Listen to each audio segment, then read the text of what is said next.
Salut, c'est Clément. Alors dans cette vidéo, je vais vous parler un petit peu de substitution et on va voir ensemble la substitution tritonique. Donc c'est souvent la première substitution dont on entend parler et je vais vous expliquer qu'est-ce que c'est, à quoi ça correspond et puis comment ça fonctionne. Donc pour cet exemple, je vais prendre un mi septième par exemple. Donc si on veut faire une substitution tritonique de ce mi septième, ça nous donnerait un si bémol septième. Donc là vous vous demandez sûrement pourquoi c'est le si bémol. Et bien en fait, là on a le mi 7. Si on met la basse sur le si bémol, donc on inverse les deux doigts comme ça,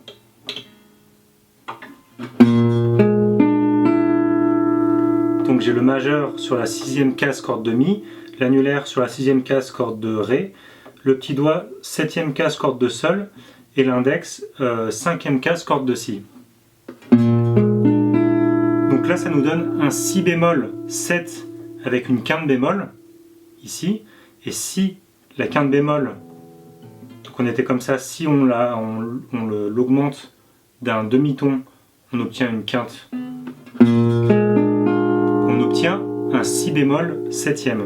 Donc en fait ces deux accords ils sont très proches et en changeant juste deux notes, et bon, on peut passer de l'un à l'autre assez facilement.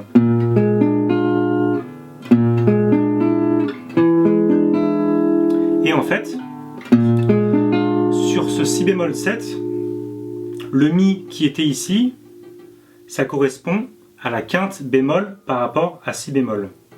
Et en fait, entre ces deux notes-là, il y a 3 tons d'écart. C'est pour ça qu'on appelle ça une substitution tritonique. Donc là j'ai le si bémol 7, là j'ai le mi 7. Donc visuellement, pour opérer une substitution tritonique, si la fondamentale est ici, la substitution sera ici. Donc en fait ça fait un petit escalier comme ça. On décale d'un demi-ton sur la corde en dessous.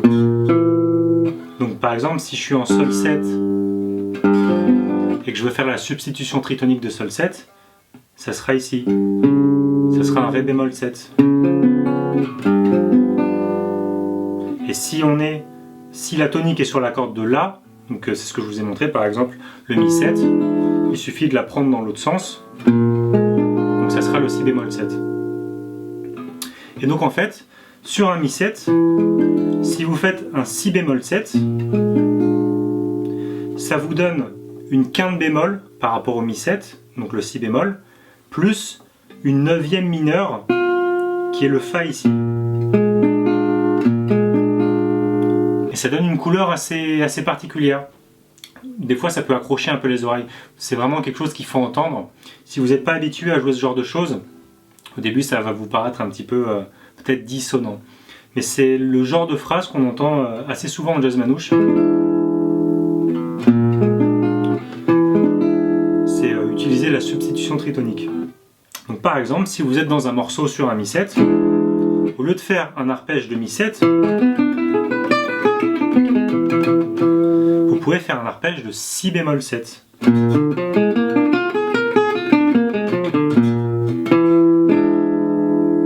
Pour ensuite résoudre sur un la mineur par exemple. Donc ça c'était la substitution tritonique.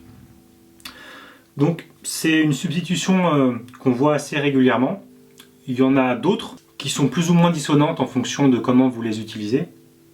Mais pour ça j'en parlerai dans une prochaine vidéo.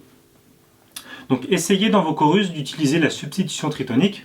Donc si vous voyez un mi 7, essayez de jouer en si bémol 7. Si vous avez un ré 7, essayez de jouer en la bémol 7. Testez, faites vos essais, jouez des arpèges dessus. Essayez de voir ce qui marche moins. Et puis essayez d'habituer votre oreille à cette nouvelle couleur et à ce côté quinte bémol qui peut un peu tirer les oreilles au début. Donc voilà, vous en savez maintenant un petit peu plus sur la substitution tritonique. Donc si la vidéo vous a plu, pensez à mettre un petit pouce juste sous la vidéo et puis à la partager sur vos réseaux sociaux. Et puis je vous dis à bientôt pour une prochaine vidéo. Hey! Cette vidéo t'a plu? Alors pense à mettre un petit pouce bleu juste en dessous, ça fait toujours plaisir. Tu peux aussi t'abonner à ma chaîne YouTube en cliquant sur le gros bouton rouge juste en dessous là. Allez, clique! Tu peux cliquer pour t'abonner. Pense aussi à me suivre sur Facebook, dans le coin à droite. En haut à droite, là. Là, tu peux cliquer. Et puis si tu veux recevoir 3 cours gratuits sur la guitare jazz manouche, avec des vidéos, des PDF et puis plein de choses vraiment super géniales. Dans le coin à droite, là, il y a un bouton, tu peux cliquer, c'est gratuit. Bon bah moi je te dis à bientôt pour une prochaine vidéo. Ciao!